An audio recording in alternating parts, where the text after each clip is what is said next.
আসসালামু আলাইকুম, welcome to Muktasin classroom. আশা করি সকলে অনেক ভালো আছো। আজকে আমরা ইংলিশ গ্রামারের খুবই গুরুত্বপূর্ণ একটি টপিক আলোচনা করব, সেটি হচ্ছে টেন্স। টেন্স অনেকের জীবনে কাল হয়ে আসে, কারণ টেন্স নিজেই একটি কাল। টেন্সের অর্থই হচ্ছে কাল। কাল মানে সময়, অর্থাৎ কোনো একটি শব্দ, কোনো একটি বাক্য কোন সময়কে রিপ্রেজেন্ট করছে সেটি মূলত কাল, সেটি হচ্ছে আমাদের টেন্স। তো আমাদের কাজ হবে কোনো একটি সেন্টেন্স কোন সময়কে রিপ্রেজেন্ট করছে সেটিই বের করা। এখানে সময় মূলত হচ্ছে তিনটি, সেটি হচ্ছে যা ঘটে গিয়েছে, যা ঘটছে এবং যা ভবিষ্যতে ঘটবে। অর্থাৎ একটা হচ্ছে অতীতকাল, একটা বর্তমানকাল, আর একটা হচ্ছে ভবিষ্যৎকাল। এই তিনটি সময়কে মূলত রিপ্রেজেন্ট করে, যেটা আমরা ইংরেজিতে পাস্ট টেন্স, প্রেজেন্ট টেন্স এবং ফিউচার টেন্স হিসেবে চিনে থাকি। আবার এই তিনটি কালকে বা তিনটি টেন্সকে চারটি পার্টিকুলার ভাগে ভাগ করা যায়। একটা হচ্ছে ইনডিফিনিট, একটা হচ্ছে কন্টিনিউয়াস, পারফেক্ট এবং পারফেক্ট কন্টিনিউয়াস। এই নিয়ে টেন্স মোটামুটি 12 প্রকার। এই 12টি টেন্সকে আমরা খুব সহজ ট্রিক্সের মাধ্যমে শিখব। প্রথমে আমরা দেখব বাংলা বাক্য থেকে কিভাবে আমরা কালকে বের করতে পারি, বাক্যটি কোন কালে রয়েছে সেটি বের করতে পারবো, এবং ইংরেজিতে টেন্সের স্ট্রাকচারগুলো আমরা শিখে খুব সহজে সেন্টেন্স দেখেই আমরা বলতে পারবো এটি কোন টেন্সের অন্তর্ভুক্ত। তো চলো শুরু করি। প্রথমে আমরা দেখব ছ ল ব এই ট্রিক্সটি, অর্থাৎ ছ ল ব এই ট্রিক্স ব্যবহার করে খুব সহজেই আমরা বর্তমান, অতীত, ভবিষ্যৎ কোন কালে রয়েছে বাক্যটি খুব সহজেই বের করতে পারবো। এখানে দেখো আমি লিখেছি ক্রিয়া সংঘটিত হওয়ার সময়কেই টেন্স বলে, অর্থাৎ কোনো একটা কাজ যেই সময় সংঘটিত হয় ওই সময়টিকেই আমরা টেন্স হিসেবে বলছি। টেন্সকে মূলত তিন ভাগে ভাগ করা যায়, একটা হচ্ছে পাস্ট টেন্স, একটা প্রেজেন্ট টেন্স, একটা ফিউচার টেন্স। এগুলো আবার প্রত্যেকটি চারটি ভাগে ভাগ করা যায়, একটা হচ্ছে ইনডিফিনিট, কন্টিনিউয়াস, পারফেক্ট এবং পারফেক্ট কন্টিনিউয়াস। এই নিয়ে টোটাল হচ্ছে 12 প্রকার। তাহলে আমাদের ট্রিক্সটির নাম কি বললাম? ছ ল ব। আমাদের কাজ হবে আমরা কোনো একটি বাক্যে যেখানে আমরা কাল বের করব বা সময় বের করব বাংলা বাক্যে, সেখানে ক্রিয়াপদে ছ ল ব আছে কিনা আমরা খুঁজে বের করব। যদি থাকে তাহলে কি হবে? যদি থাকে ছ, তখন বুঝবো সেটি মূলত প্রেজেন্ট টেন্স বর্তমান। যদি ল থাকে সেটি হবে পাস্ট টেন্স, যদি ব থাকে সেটি হবে ফিউচার টেন্স। এখন প্রত্যেকটি টেন্সেই তো আবার চারটি করে ভাগ আছে, তাহলে কোন চার ভাগের এক ভাগে পড়ে সেটা দেখার জন্য আবার আমরা দেখব সেখানে ত একার তে আছে কিনা। থাকলে বুঝবো এটা কন্টিনিউয়াস। যদি অন্তস্তীয় জ থাকে তাহলে বুঝবো এটা পারফেক্ট। যদি সময়, কোনো একটি নির্দিষ্ট সময় উল্লেখ থাকে, সাথে ত একারে তে থাকে, তাহলে বুঝবো এটা পারফেক্ট কন্টিনিউয়াস। এই তিন ভাগে আমরা ভাগ করতে পারি। আর যদি ক্রিয়াপদে এই ছ ল ব ছাড়া আর কিছুই না থাকে, তখন আমরা বুঝে নিব সেটি ইনডিফিনিট। ঠিক আছে, তাহলে এই টোটাল হচ্ছে টেন্স 12 প্রকার। কি কি? Present indefinite, present continuous, present perfect, present perfect continuous. একইভাবে past indefinite, past continuous, past perfect, past perfect continuous. Future indefinite, future continuous, future perfect, future perfect continuous. তাহলে এই ট্রিক্সটা আমরা ব্যবহার করব কিভাবে এবং কোথায়? প্রথমত আমরা বাংলা বাক্যের ক্রিয়াপদে কাজটি করব। ক্রিয়াপদ কোনটি? যেটি বাক্যে কাজ করে, আর সেটাকে আমরা ক্রিয়াপদ বলি, তাই না? ওই ক্রিয়াপদে প্রথম কাজ হবে আমাদেরকে ছ ল এবং ব খুঁজে বের করা। যেটিকে খুঁজে পাবো সেটি সেই টেন্সের অন্তর্ভুক্ত হবে। আবার অনেক জায়গায় আমরা ছ এবং ল উভয়টি একই সাথে দেখতে পারি, তখন কি করব? তখন আমরা ছকে বাদ দিয়ে সেটাকে ল কনসিডার করব, অর্থাৎ পাস্ট টেন্সের অন্তর্ভুক্ত কল্পনা করব। তাহলে চলো আমরা উদাহরণের মাধ্যমে বুঝি, তাহলে খুব সহজে তোমরা বুঝতে পারবে। দেখো এখানে আমি চারটি বাক্য লিখেছি, এখান থেকে আমরা টেন্স খুঁজে বের করব। তাহলে আমাদের কাজ কি? দেখো, আমি ভাত খাইতেছি। আমাদের প্রথমেই কাজ ছিল ক্রিয়াপদকে খুঁজে বের করা, খাওয়া। এখানে আমি ভাত খাইতেছি, খাওয়াটা মূলত ক্রিয়াপদ বা কাজ। তাহলে আমরা ক্রিয়াপদে ওই যে আমাদের ছ ল এবং ব তাদেরকে খুঁজব। এখানে কি কোথাও ছ ল ব কেউ আছে? হ্যাঁ আছে, ছ রয়েছে। তাহলে ছ দেখেই আমরা বুঝতে পারছি এটি প্রেজেন্ট টেন্স। তাহলে ছ থাকার কারণে এটি হবে প্রেজেন্ট টেন্স, প্রেজেন্ট টেন্স লিখে দিলাম। কাকে দেখে? ছ দেখেই আমরা বুঝছি সেটি প্রেজেন্ট টেন্স। এখন ওই প্রত্যেকটা টেন্সের আবার 4টি করে ভাগ আছে। খাইতেছি, এই দেখো এখানে ত এখানে তে আছে। তে থাকার কারণে আমরা বলেছিলাম তে থাকলে সেটি মূলত কন্টিনিউয়াস হয়ে যায়। তাহলে ছ থাকার কারণে এটা প্রেজেন্ট এবং ত একার থাকার কারণে এটি হচ্ছে কন্টিনিউয়াস, কন্টিনিউয়াস। তাহলে পুরো টেন্সটা কি দাঁড়ালো? সেটা হচ্ছে প্রেজেন্ট কন্টিনিউয়াস। খুবই সহজ না? পরের বাক্য ট্রাই করি। আমি ভাত খাইয়াছি। তাহলে এখানে আবার খাওয়াটাই কাজ, এখানে আবার আমরা দেখতে পাচ্ছি ছ রয়েছে। ছ থাকলে কি হয়ে যাবে? আবার প্রেজেন্ট হয়ে যাবে, প্রেজেন্ট টেন্স। আবার আমরা দেখব ওই ছকের মধ্যে কেউ আছে কিনা। হ্যাঁ, অন্তস্তীয় জ আছে। অন্তস্তীয় জ থাকলে কি হয়? পারফেক্ট টেন্স হয়। তাহলে এটা প্রেজেন্ট, ছ থাকার জন্য এটা প্রেজেন্ট হইল, অন্তস্তীয় জ থাকার কারণে এটি হয়ে যাবে পারফেক্ট।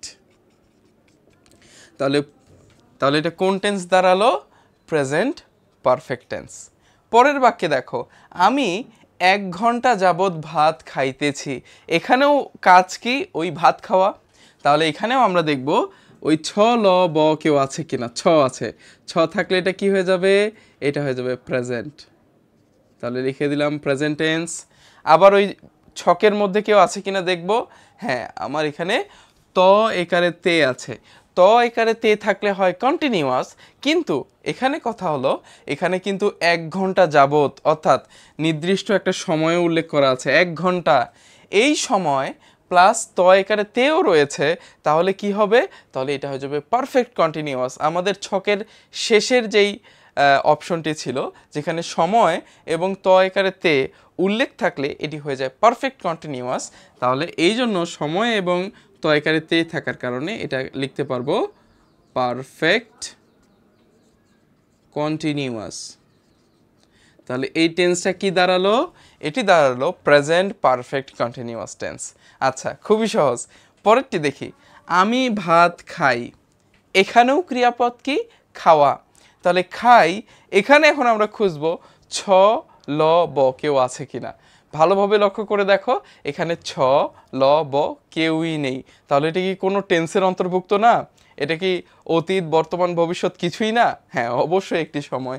কিন্তু এরকম বাক্য আসলে আমাদের একটু মাথা খাটাতে হবে, ঠিক আছে? অনেক সময় এরকম এক্সেপশনাল প্রশ্ন চলে আসতে পারে যেখানে ছ ল ব কেউ নেই। তখন আমরা এটা কিভাবে সলভ করব? তখন আমরা বাক্যটি একটু মনোযোগ দিয়ে দেখব। আমি ভাত খাই, এটা রেগুলার একটা অ্যাক্টিভিটি বোঝাচ্ছে। আমি প্রতিদিন ভাত খাই বা আমি ভাত খাই, এই জিনিসটা বোঝাচ্ছে। এটি আমি ভাত আগে খাইছি বা খেয়েছি বা ভবিষ্যতে খাবো এরকম কিছু বোঝাচ্ছে না। অর্থাৎ আমি ভাত খাই রেগুলার একটি অ্যাক্টিভিটি, এই জন্য এটা হয়ে যাবে present tense. Present tense regular একটা অ্যাক্টিভিটি হওয়ার জন্য আমি ভাত খাই, রেগুলার একটি কাজ, এই জন্য এটা হয়ে গেল প্রেজেন্ট টেন্স। এখন আমরা ওই ছকের মধ্যে দেখব ত একারে তে, অন্তস্তীয় জ অথবা সময় তে কেউ আছে কিনা। কেউ নেই। দেখো খাইয়ের মধ্যে আর কোনো ওইরকম কিছু ইন্ডিকেট করা নাই। তাহলে কিছুই না থাকলে আমরা বলেছিলাম এটা মূলত ইনডিফিনিট টেন্স হয়ে যাবে। তাহলে কিছু না থাকার কারণে আমরা লিখতে পারবো ইনডিফিনিট। তাহলে এটা কি দাঁড়ালো সেন্টেন্সটি? আমি ভাত খাই, এটা মূলত প্রেজেন্ট ইনডিফিনিট টেন্স। খুবই সহজ না? আশা করি আরও কিছু এক্সাম্পল দেখলে তোমাদের জন্য আরও সহজ হবে। চলো আমরা দেখি। আমি ভাত খেয়েছিলাম। তাহলে আমাদেরকে এখানে ক্রিয়াপদ খাওয়া, এখানে আমাদেরকে খুঁজতে হবে ছ ল এবং ব কেউ আছে কিনা। দেখো এখানে ছ এবং ল উভয়ে রয়েছে। আমরা শিখেছিলাম যদি ছ এবং ল দুইটাইকে আমরা ফেস করি তখন ছকে বাদ দিয়ে আমরা লকে কনসিডার করব। অর্থাৎ ছ বিবেচনা না করে এখানে আমরা ল বিবেচনা করব। তাহলে এটা প্রেজেন্টের পরিবর্তে ল থাকার কারণে আমরা বলতে পারবো এটা হচ্ছে পাস্ট টেন্স। কাকে দেখে পাস্ট লিখলাম? ল থাকার কারণে আমরা লিখলাম পাস্ট টেন্স। এখন আমরা ওই ছকের মধ্যে কেউ আছে কিনা দেখব। এখানে কি কে রয়েছে দেখি। খ অন্তস্তীয় জ ছ ল ম, অর্থাৎ এখানে দেখো অন্তস্তীয় জ রয়েছে। অন্তস্তীয় জ থাকলে আমরা বলছিলাম এটা পারফেক্ট টেন্স। তাহলে এখানে অন্তস্তীয় জ দেখে আমরা বুঝলাম এটা হচ্ছে পারফেক্ট। তাহলে এখানে টেন্সটি কি দাঁড়ালো? পুরো সেন্টেন্সটি হচ্ছে পাস্ট পারফেক্ট টেন্স।